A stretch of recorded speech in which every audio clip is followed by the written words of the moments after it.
In 4.2, we're still going over different types of functions and finding the derivative. So up here, if you look at the notes, you should by now know how to find the derivative of all 8 of these by the different methods. So this is the next method on how to find the derivative of a function, and this is a circle. X squared plus y squared equals 9. So the difference is all of these are y equals, y equals, y equals, and so on. What happens when it's a y squared, and how do you do it? And this is called implicit differentiation. It's when the y is not y to the first.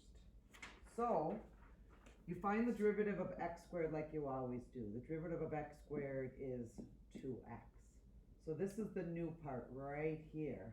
When the y is not y to the first, the derivative of y squared is 2y, and then after you do that, every time you find the derivative of y that's not y to the first, you always have to put dy dx after it. The derivative of 9 is 0. So 2y dy dx equals a negative 2x, because I subtracted 2x to both sides. Dy dx is equal to a negative 2x over 2y, which is simplifies to a negative x over y. Basically, you did that up here. You just didn't know you did it up here. For example, this one, the derivative of y is dy dx. Remember, it's 1. It's the derivative of y is 1, and then you have to remember to put dy dx after it, and then 2x. You did it, you just didn't know you did that. You did this, you didn't even know you did that up above. Okay, let's do another one. Instead of finding the first derivative, we are going to find the second derivative. So again, notice that the y is to the second power. All you do is you find the derivative of that, which is 6x squared. The derivative of the other one is 6y, and then don't forget dy dx equals 0, because the derivative of 8 is 0. So 6x squared equals 6y dy dx. So 6x squared divided by 6y equals dy dx. And then the 6 cancels out.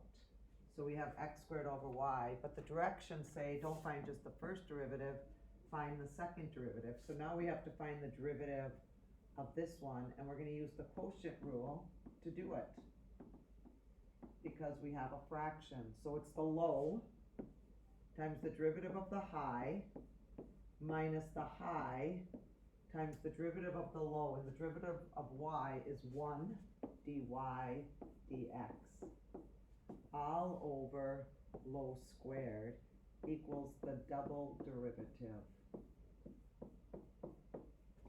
But now what you have to do is, this makes 2xy minus x squared, but in place of this right here, we know what dy dx is. It's x squared over y divided by y squared, which is the double prime, just to show you that these two are exactly the same. So now when you simplify this, you get 2xy minus x to the 4th divided by y all over y squared equals the double derivative. This makes a squared, and if you put this over y, now we have a common denominator, which makes 2xy squared minus x to the 4th all over y to the 3rd equals double derivative. Final answer.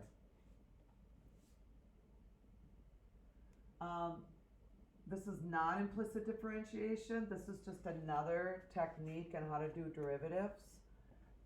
So y is equal to x plus 2x raised to the 1/3 power. Raised to the 1/3 power is the same thing as the cube root of x plus 2x. So to find the derivative of that, you take the 1/3, you put it out in front, you leave the inside alone, subtract 1/3 minus 1 is a negative 2/3. Take the derivative of the inside. I think this is an error. Let's make this a 2. Let's make this a 2, and this is 2, because right now they'd be similar. and the derivative of that would be 1 plus 4x. So your final answer, if you want to put it on the test right, is the 1 plus 4x would be on the top, the 3 would be on the bottom, with the cube root of x plus 2x squared. Final answer.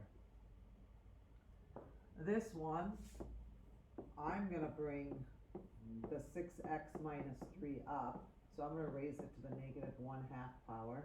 So when I find the derivative, I take the 1/2, multiply it by 4, it's a negative 2, leave the inside alone, subtract 1, it makes a negative 3/2, and then take the derivative, the inside. So my derivative for this one is a negative 12 on the top, because the 6 and the negative 2, and this is going to end up being 6x minus 3 cubed for that one. So these are where your exponents are rational.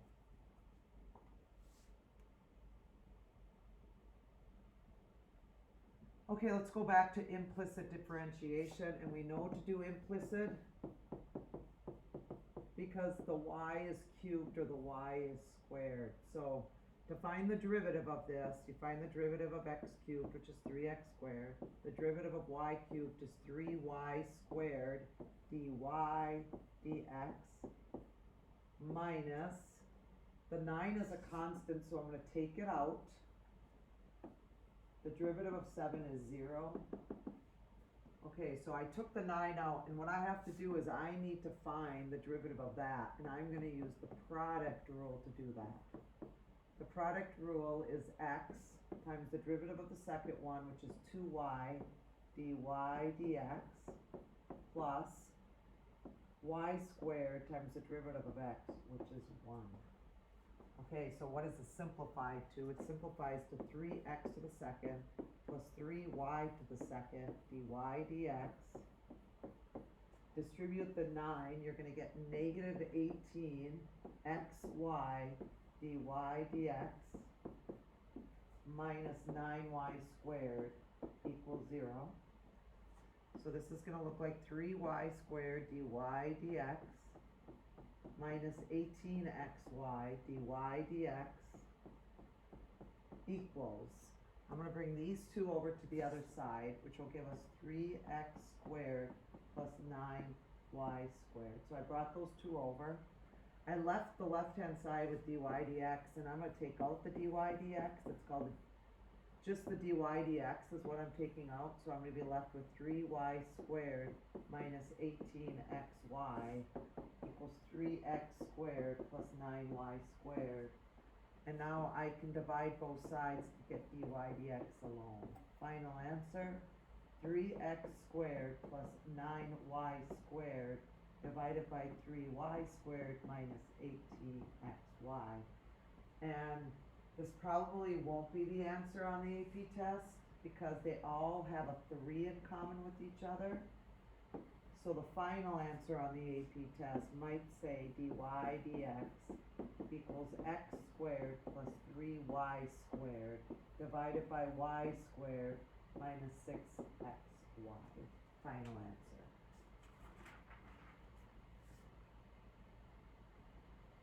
Okay, find the slope of the tangent line to the equation x squared plus y squared equals 25. Again, find the slope of the tangent line. We're going to find the tangent line too. We might as well just do it all. Find the slope of the tangent line means to find the derivative. But we're going to go one step farther and actually find the tangent line. So we're going to find the derivative of x squared plus y squared equals 25. The derivative of x squared is 2x. The derivative of y squared is 2y dy dx. Some people on the test think the derivative of 25 is 25, but the derivative of 25 is 0. So 2y dy dx equals a negative 2x. So dy dx, or the derivative, is equal to a negative x over y. Okay, so, I guess we can't find the tangent line because we don't know the point. But I could probably,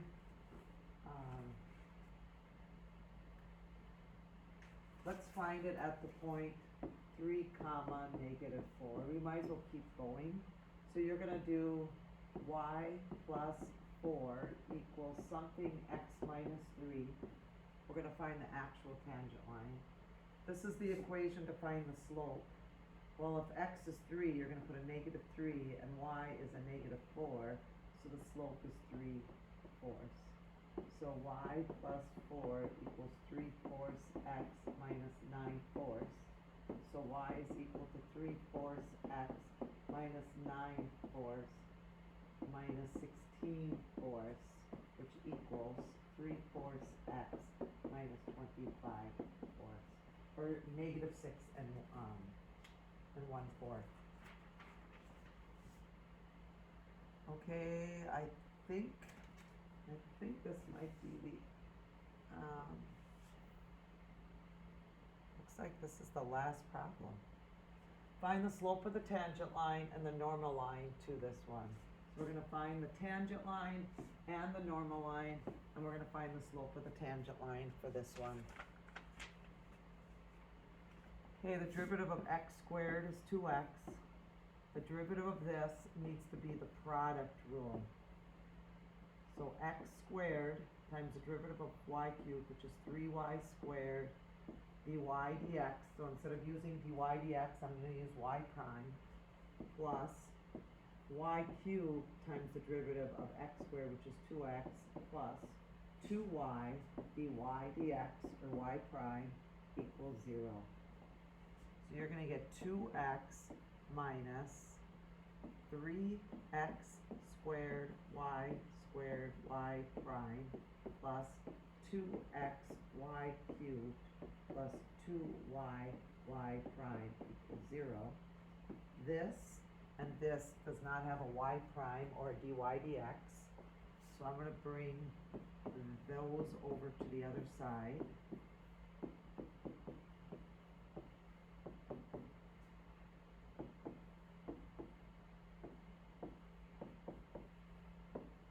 I'm going to take out a y prime.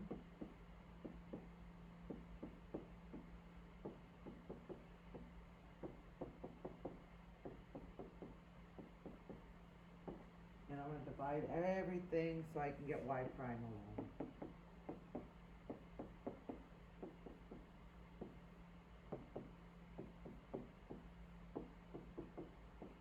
Just a reminder that a positive 2x and a positive 2xy and a positive 3x squared y squared minus 2y basically are equal to each other, so either one of those would be acceptable on the test. Okay, that is just the derivative, or the slope. That's how to find the slope of the tangent line, and we're specifically finding it at negative 1 comma 2. So we're still got to keep going. We're going to do y minus 2 equals x plus 1.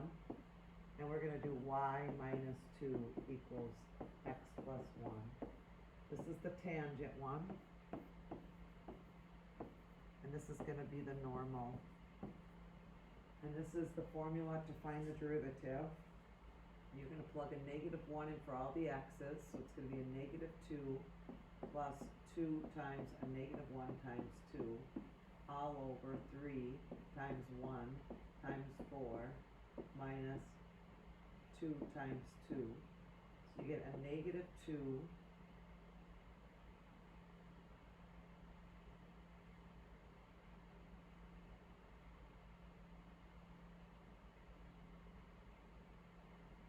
minus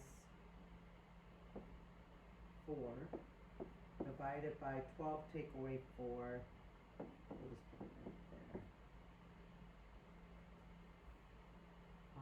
So you put a negative 1 in there, you plug a negative 2 in there, you'll get 12, and 12 minus 4, this is going to end up being an 8, and did I miss one?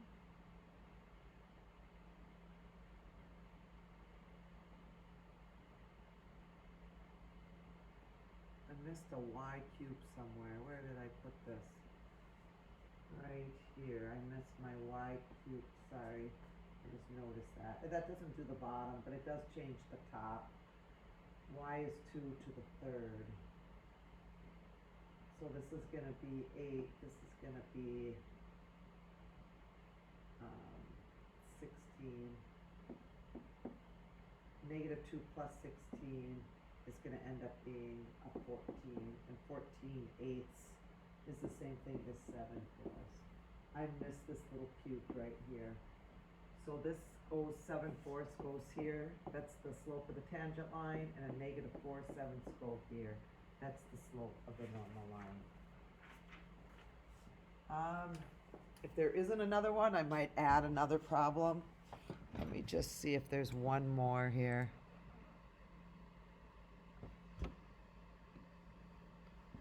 I don't see that there's another one, so I'm just going to add one more. For example, you might see one like this on the AP test. X plus the sine of y equals 4. The derivative of x is 1. The derivative of sine with respect to y, you take the derivative of sine, which is cosine.